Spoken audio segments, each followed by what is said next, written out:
So I want to talk a little bit about the crime crisis that we're in and the seeming inability to hold repeat offenders accountable for their conduct. This segment is brought to you in partnership with our friends at Future 42. Turn your frustration into action at future42.org. Make sure you sign up for their newsletter to be alerted to opportunities to do just that.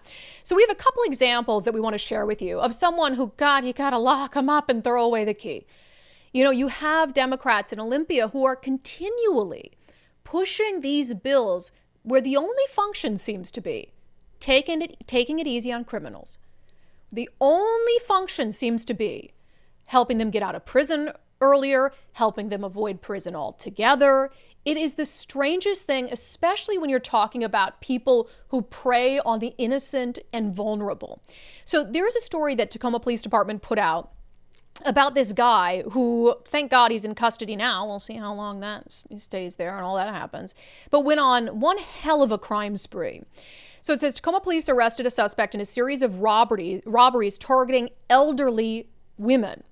So it says Tacoma police arrested the suspect after receiving multiple reports from elderly women who were approached and robbed of cash and purses. Once detectives identified a possible suspect, they intensified their investigative efforts, including surveillance, and developed probable cause for an arrest. It says on January 16th, 2026, detectives, along with the Special Investigations Unit, followed their suspect to an area of Tacoma where he parked in the lot of a Cash America business.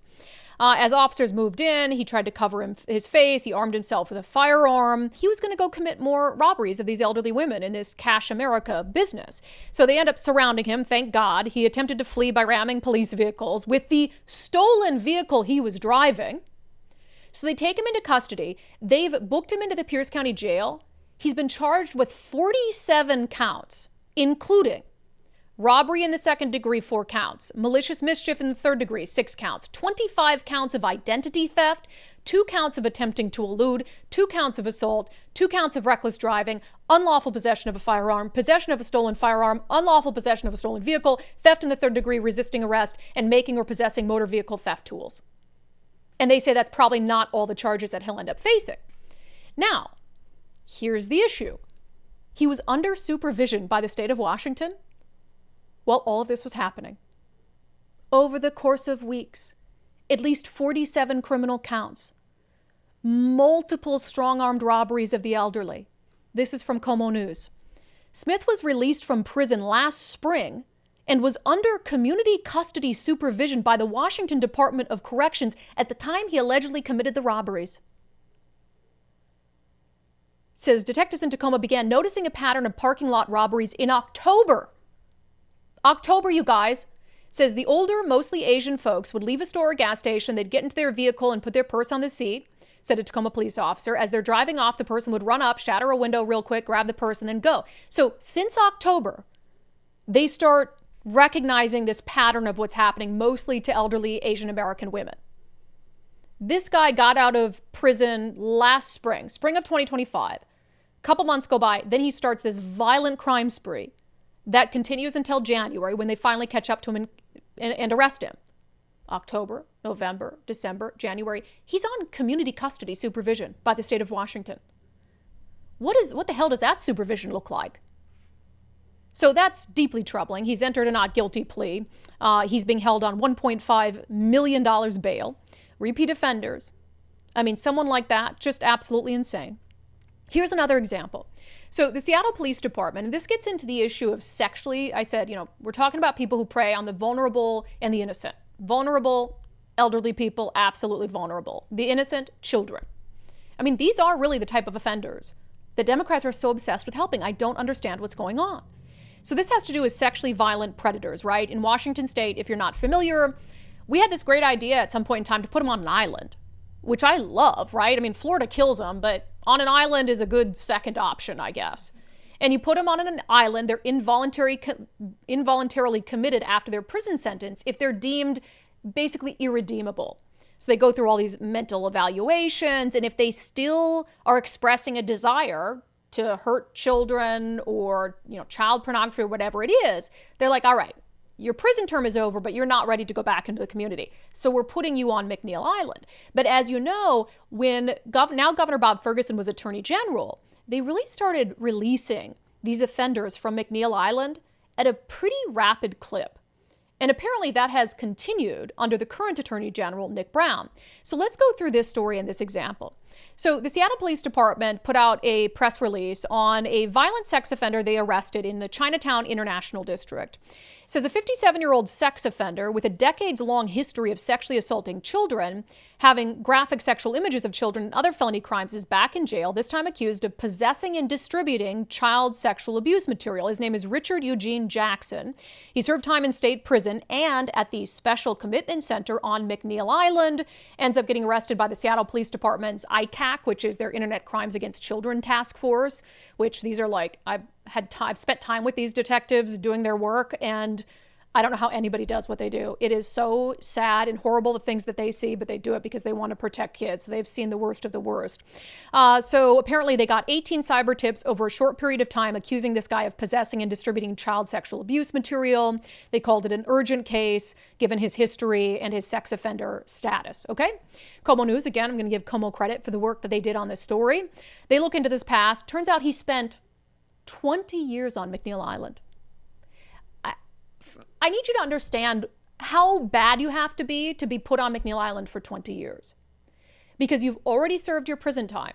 This is kind of an interesting constitutional issue, right? Where you take someone who's been convicted, they serve their prison time, and you involuntarily commit them to an island. And the state of Washington has been able to do that legally based on their propensity to reoffend. But every so often, they get to argue their case that if they choose to, that they should be released from McNeil Island. So they can't be held there indefinitely without these court proceedings taking place. So 20 years to spend on McNeil Island means that even in this state, they realized this was a bad dude who, if released from McNeil, was probably going to hurt kids. So Como News said Jackson has 8 prior sex offense convictions.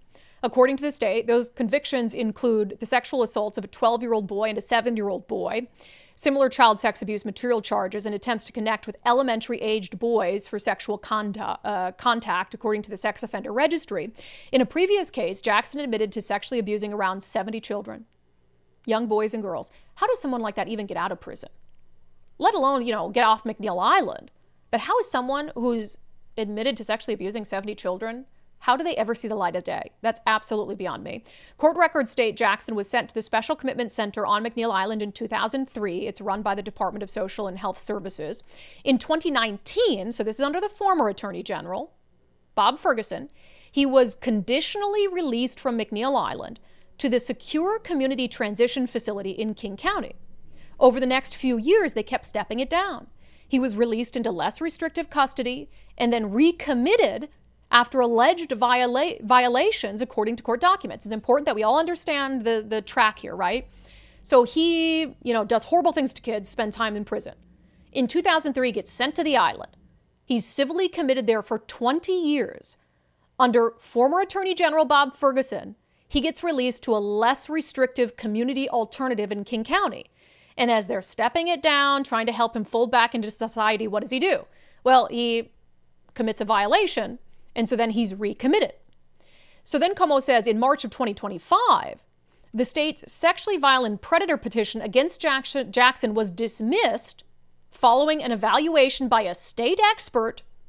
Court records show Jackson was then granted unconditional release from community custody in March in a case handled by the Attorney General's office. And who would that have been at the time? Nick Brown, the new Attorney General. That release was just months before Seattle police began investigating Jackson for these new allegations. What the hell kind of criminal justice system is that? The dude admits to abusing like 70 kids. Gets put on an island for the irredeemable for 20 years. Under AG Bob Ferguson, who we now in our infinite wisdom elected governor, they can't keep him there. Probably didn't even try. So he gets released into the community, still on supervision. And even though he's still on some form of supervision, commits a violation. So then they have to bump it back up. And then under Nick Brown, it's unconditional release. So now you go from this guy who's already shown he can't be trusted out in the community, even after spending all this time on an island, all this time in prison. And now it's like, you know what? He's doing just fine, a state expert says. Holy hell, who is this state expert? Harry Goldberg? PhD? Something tells me we shouldn't be using Harry Goldberg as an expert anymore. Because what after, 30 years of this, and even violations out in 2019 on community custody, what would make you believe that he's not a threat to the community anymore and he no longer wants to hurt children? Makes no sense. But the state says, yep, let him go. Unconditional release under the current Attorney General, Nick Brown. And what does he immediately go do, according to the Seattle Police Department? Immediately starts preying on kids. Wow, it really took a rocket scientist to figure out that that's what this guy would do. And this story, by the way, made it national over the weekend. Not a surprise. Libs of TikTok picked it up. I don't know that I love that they chose this picture of Nick Brown, but here we are. Washington Attorney General Nick Brown allowed a convicted child sex offender with a long-time criminal history out of prison without any restrictions or supervision. A few months later, he was accused of child porn. Nick Brown should be forced to share a prison cell with him. Now, you know me, I like accuracy. It's not entirely accurate to say that Nick Brown let him out of prison with no restrictions. There is a process that has to take place because even this screwed up dude has constitutional rights. And when the state expert, Harry Goldberg, dismissed the state's sexually violent predator petition, so the state was petitioning to continue to label him an SVP, which would have kept him on McNeil Island. And then the state expert says, despite all this evidence that he just cannot stop this predilection, I'm going to say that he's not a risk to the community. There is very little at that point that the state of Washington, that the Attorney General's office can do. But the truth is that Nick Brown, Bob Ferguson started this trend because Democrats want to close McNeil Island. They want all the sex offenders in the community. And so with or without this distinction, this expert saying he wasn't a threat anymore, I think that this guy would have wound up on the streets and would have wound up doing exactly what he was doing. Absolutely unreal. No one is safe in a state like Washington. That segment is brought to you in partnership with our friends at Future 42. Turn your frustration into action at future42.org. Make sure you sign up for our newsletter to be alerted to opportunities to do just that and get involved in the political process in Washington state.